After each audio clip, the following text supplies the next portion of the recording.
What's up, everybody? Welcome back to another edition of the War Report here on Cloudwing Valley. I'm your host, Faglata of the Gashkia tribe, and it is battle number 11, Saturday, August 21st. Wow, I just realized it's August. Wow, time flies. We are flying through the season, guys. Next month is our final month playing. It's gonna be amazing, and then we're gonna head on into season 9. Probably gonna go east, I imagine. Well, no, I don't know. This was an Eastern season, so it might go west next season. So maybe we'll see the flip side of the Longting zone on the far west side. That'd be cool. That's the zone I've been waiting for this whole time for 2 years. Should be good. In any case, we're going to fly through the news real quick. First up, we have the upcoming war on Tuesday. Daichang opens.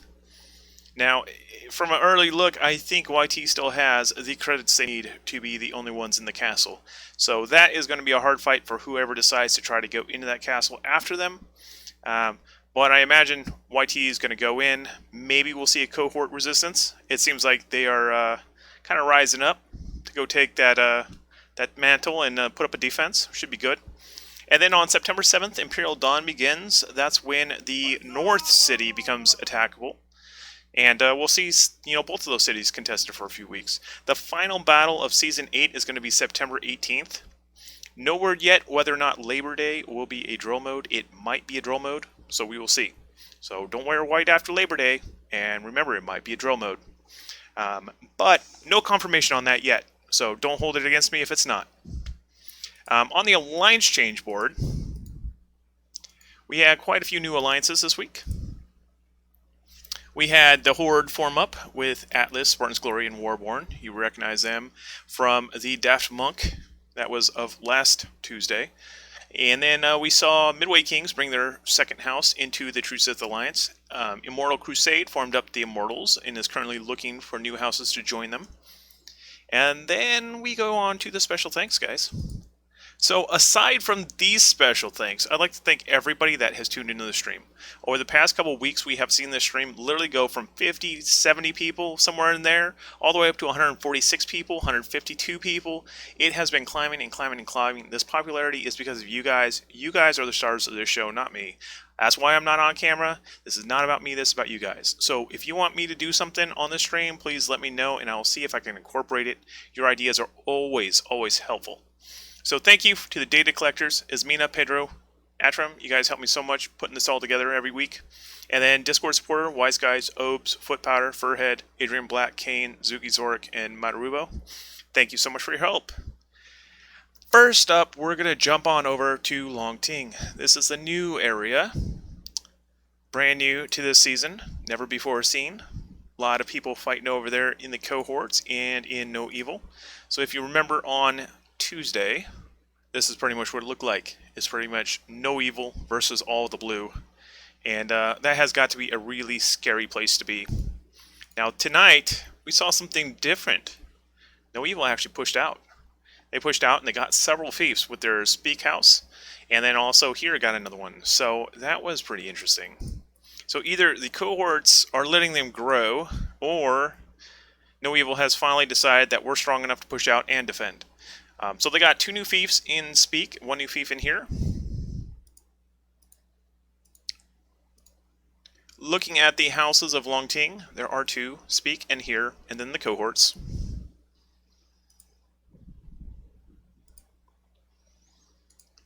Taking a look at the prosperity of the Longting region.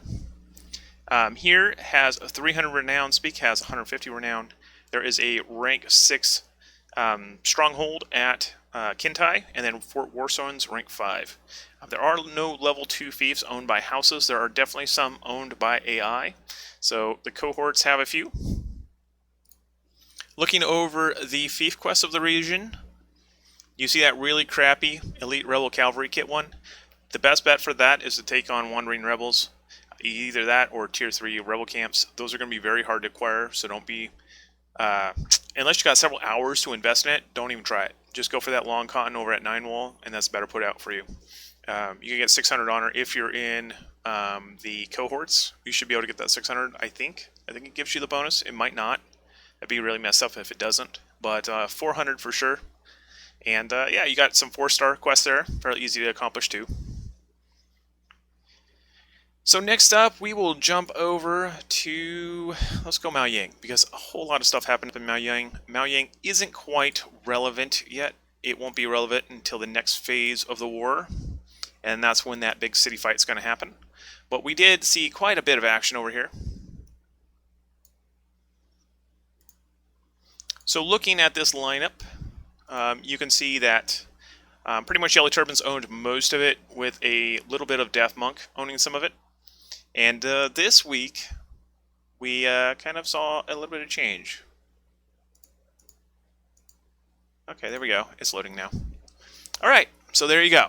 So the Horde is a kind of a paler gold color. Yellow Turbans is yellow, and then Centurions is the mustard color. Now that they're all in the same zone, I probably should change those colors a little more, so I'll try to throw one of them into something else. But this is pretty much what you have. Whole lot of change going on there. Looking at the main battles and the fiefs changes, we saw Hurt gain 3 fiefs, Lionheart gain 3 fiefs, Midway Kings gain 3 fiefs, First Order gain 4 fiefs, Spartan's Glory gain 3 fiefs, Warborn gained 1, and Atlas gained a whopping 9 fiefs.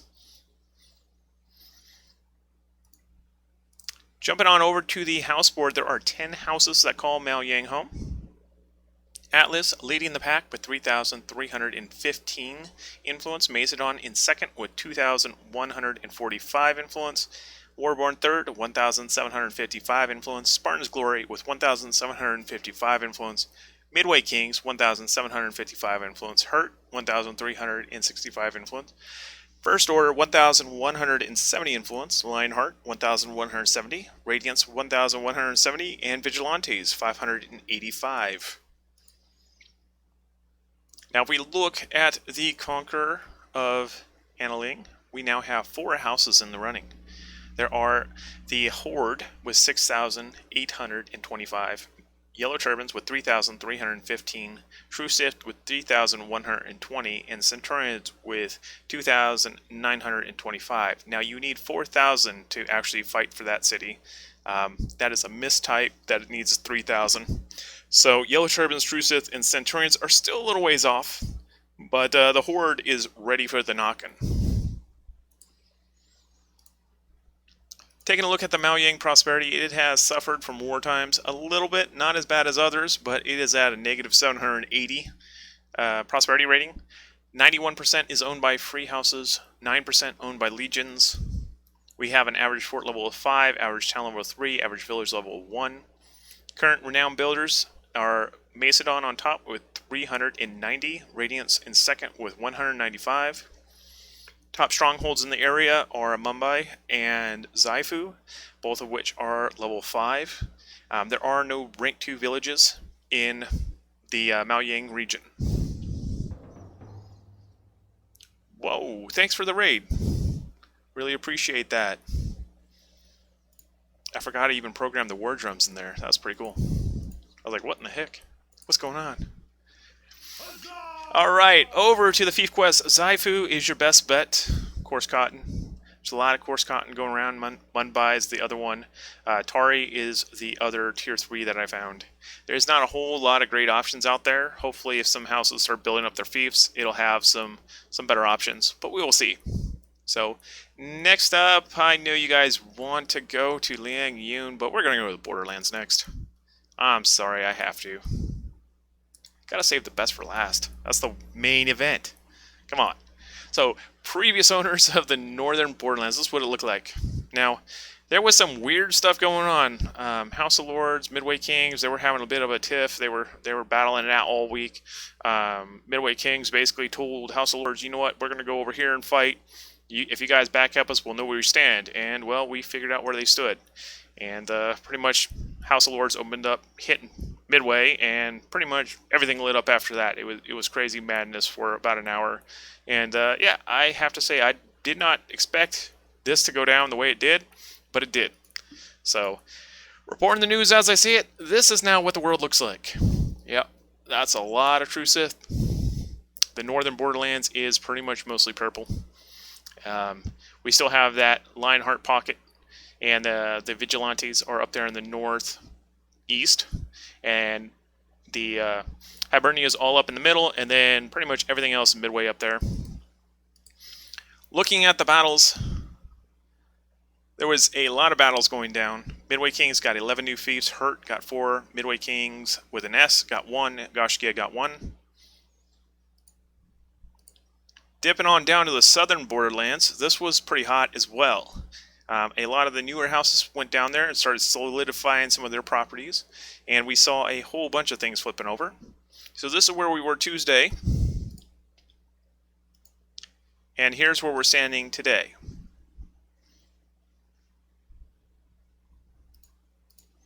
Taking a look at the Southern Kingdom changes. Hurt gained 4 fiefs, Immortal Crusade gained 6 fiefs, Goblins gained 4 fiefs, Goshgia gained 1 fief, God gained 1 fief, Hansik gained 1 fief, Nightmare gained 2 fiefs, and Leviathan gained 5 fiefs. Taking a look at the houses of the Borderlands, we have 15 houses.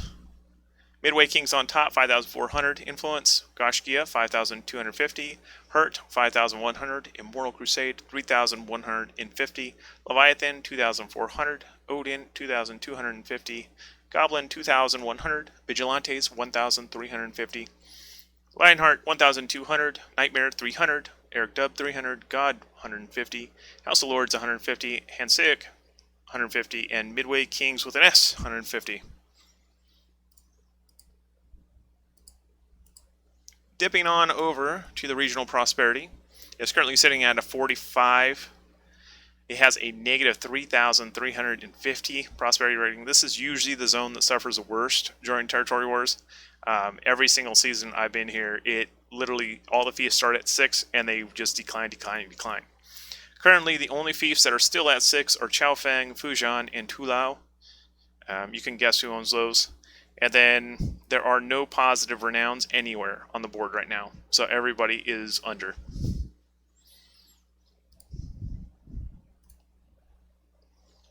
Taking a look at the Borderlands fief quest, however, with so many rank 6 fiefs, so many rank 5 fiefs, even the walls being 4, they can pop those tier 4 or tier 5 fief quests. There you go. You have a bunch of those rare or the elite Rebel range kits, which are absolute garbage. Don't even think about trying to do those. You might turn those in once a year. Those aren't your place that you want to go. The Ash Timber, Oak Timber, Sheepskin, Magnetite. Those are your big quests that you can turn in and get that easy 400 honor. Also, you have the Barbs at Dar, the Coursers at Wanwu. Those are really easy as well, so feel free to turn those in, get yourself 370 honor. All of those are really good quests to work on, so if you can fill up any of those and they're nearby where you're at, do it. Highly recommend it. Get yourself that honor, get you in the fight sooner. Now jumping over to Liang Yoon. This is the zone that I know you all have been waiting for. This is what's going to open up come Tuesday for the city fight. It's the only city that's going to be available for attack is going to be the Daichang. So what you see here is where we were sitting on Tuesday. And here's what you see now. So a whole lot of action going down, a lot of battles being fought. Some of the bigger wins tonight. Radiance gained 6 fiefs, Vigilantes gained 1 fief, Valiants gained 8 fiefs, Team Delta gained 2 fiefs, Macedon gained 1 fief, House of Knights gained 1 fief, Murder gained 2 fiefs, Cohorts gained 5 fiefs, and Lionheart gained 1 fief. So what does this mean for the city fight? Well, unfortunately, we are down to 1 house in the running. So Yellow Turbans is pretty much uncontested right now. There is nobody else even close to being on that 3,000 influence mark. So if we wanted to see somebody else fighting over that, we'd have to see somebody rise out of the ranks to get 3,000 influence for the Alliance to be able to knock on that door. Otherwise, it's going to be the Liang Yoon Cohorts versus Yellow Turbans. We probably know how that's going to turn out, but I'm sure it's going to be a great fight, especially if the Cohorts come to play and defend that town. But we'll see. Tuesday, this could be another story where Yellow Turbans is on top. Would not be that far. Alright, so the houses of Liang Yoon. These are the players on the field right now. You have Radiance with 2,550. They pretty much can go in the door by themselves. They only need 450 more points, and then they alone can knock on that door without anybody else in their alliance. Valiance, however, has them matched with 2,250. Mastodon over there in 4th place with 600. So all of those guys combined, definitely a knocking on that door. Team Delta is down to 900. Murder is down to 450. Vigilantes is 300. House of Knights has 300. And Lionheart has 150. So, we have work ahead of us. Hopefully some epic battles on Tuesday. Give me something good to report on. It'd be really cool to hear that that fight for the city was epic. And everybody had a blast. Everyone had some good fun. We shall see. I'm really hoping that we can see a good fight for that capital instead of just walking in the door and sitting on a throne. That's really boring. Nobody wants that. Not even Modix wants that. So, yeah. Go out there and fight, guys. It's good fun. Taking a look at the Liang Yoon prosperity. This Zone 2 has suffered quite drastically over the last few weeks. It is currently sitting at a negative 2,850 rating. Now keep in mind that how far the Borderlands went down, and that's with like 74 fiefs.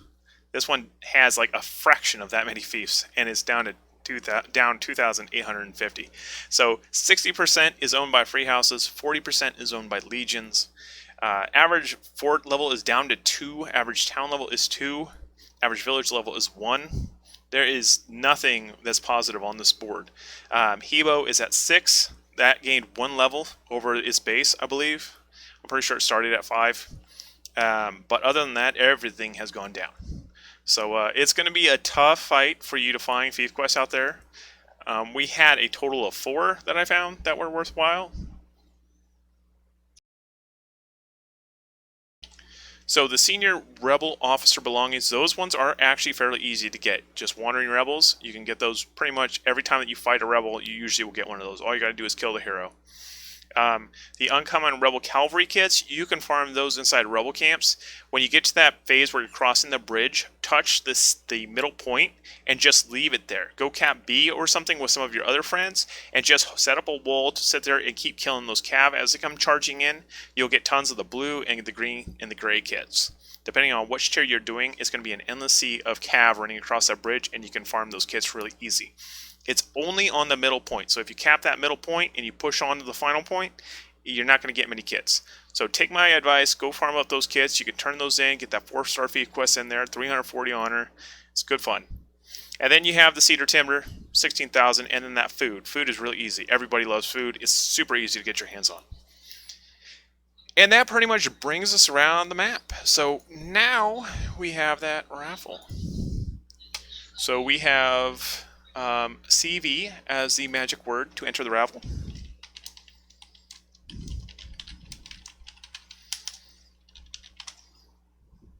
You only need to do it once. If you've done it before, you should already be in the list. This is for a Hero EXP card. 20 of them.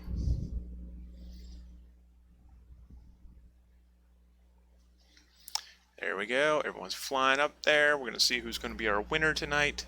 We have one more person needs to enter that. There we go. We got 100 people entered that raffle. 1 in 100 chance, guys, that you could go home with some extra EXP tokens to go do some of those fief raids with and get some good EXP with. All right, 105. There we go. There we go. Boom, headshot. Favorite moment in Conqueror's Blade history, tripping you and I shooting those guys. That was amazing. Still today, it was legendary. All right, let's go ahead and roll this. Congratulations to Alros. Wow, you retire and then you win a thing for, maybe it's just trying to coax you back. See, we need you, bro. Come back. Yep, the guy that's been putting all that work in with those cohorts wins the Hero EXP. Congrats, man. Your work really shows with them cohorts. All right, so this brings us to our leaderboards. Top renown builders. I don't think we've ever seen a list this short as we have this season. There's only 3 houses in all the land that has positive renown right now. That's having your property value be higher than where you got it when it started. So Macedon's on top with 390 here. Second place with 300. Speak with 150. 2/3 of that is no evil. Kudos, guys. All right, now for the fun stuff. Movers and shakers. Who gained, who lost? Today, Hurt took the leader. 11 new fiefs tonight. Atlas in second place with 8 new fiefs. First Order with 4. Lionheart with 4. Leviathan with 3. Immortal Crusade with 3. Goblin with 3. Midway Kings with 2. Speak with 2. Spartan's Glory with 2. Biggest losses of the night: House of Lords, minus 11. Macedon, minus 10. Radiance, minus 4. Murder, minus 3. Team Delta, minus 3. Nightmare, minus 3. House of Knights, minus 2. House of Squires, minus 2. Valiance, minus 2. And Odin, minus 1. So where does this put us for the house standings? Here you go. Now, check this, guys, out. I don't think I've ever seen another house other than YT on top. So, Midway Kings, 18 fiefs, 7,155 influence. Congratulations, Midway. This is the first time in the time that I've been running these that anybody else has sit at the top of that leaderboard. So congrats to you, and congrats to Hurt for taking second place. 16 fiefs, 6,465 influence. We have Goshki in third, and then Radiance in fourth place, 3,720. Atlas in fifth place, 12 fiefs, 3,315. Immortal Crusade in 6th, 3,150. Macedon in 7th, 3 fiefs, 2,745. Lionheart, 2,520. Leviathan in 9th with 2,400. Valiance in 10th with 2,250. On the other side of the picture here, you can see the 11 through 20. Now, I have to say there were 27 houses that actually own land this week. That is like the highest we've ever seen on Cloudwing Valley. So, welcome to the party, guys. It's a massive roster of people that own house or own fiefs this week. So, congrats to everybody that has some take-home money today. So, alliance standings. This is incredible. So, we have True Sith taking the lead over the Yellow Turbans, 13,770. Yellow Turbans currently sitting at second place with 8,715. Hibernian in third place, 7,800. The Horde with 21 fiefs, 6,825. Centurions in fifth with 5,925. The Immortals in sixth place, 3,150. Trinity in seventh with 2,550. No Evil with 2,400.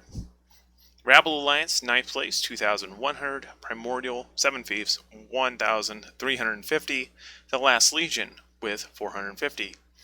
Over on the top gains, True Sith gained 14 fiefs, the Horde gained 11, Centurions gained 9, Trinity gained 4, and Rabble Alliance gained 3. On the biggest losses, Yellow Turbans lost 16, Last Legion lost 15, Primordial lost 6, Some Evil and Hibernia stayed the same. And that pretty much rounds it up, guys. Flew right through that. Thank you so much for your support, guys. I really appreciate you all being here tonight, and all of the hype trains and the follows and the shares and the subs. I really appreciate all your guys' efforts into making me feel so loved in running this. I definitely appreciate all the support. So thank you so much, guys. Alros, I will get you that EXP card over in your Twitch mail. And I look forward to seeing you guys all again on Tuesday. Good luck on that war for Daichang. Let's see an epic, epic battle. I look forward to seeing that thing lit all day and some great fights happening. In any case, I'll see you all next time. Have a good one.